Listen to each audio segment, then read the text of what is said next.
இந்த பெரம்பூர் தொகுதியில் இருக்கக்கூடிய ஒவ்வொரு வீட்டையும், ஒவ்வொரு தெருவையும், ஒவ்வொரு வாக்காளரையும் தெரிஞ்சு வச்சிருக்கக்கூடியவர் தான் அண்ணன் ஆர்டி சேகர் அவர்கள்.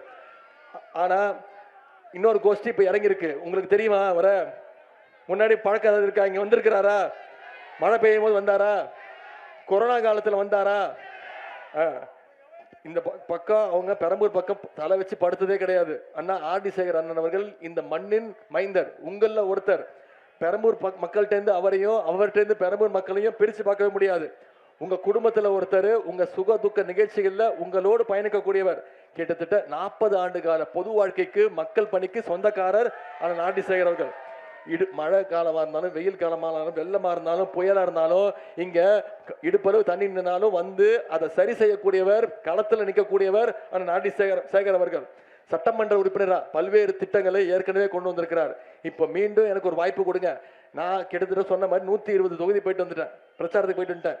எங்க போனாலும் எழுச்சி, மக்கள் வரவேற்பு. நான் அடிச்சு சொல்றேன், மீண்டும் நம்முடைய முதலமைச்சர் தான் மீண்டும் முதலமைச்சரா போறாரு. மீண்டும் திமுக தான் ஆட்சி அமைக்க போகுது. திராவிட மாடல் 2.2 ஆட்சி அமைய போவது உறுதி.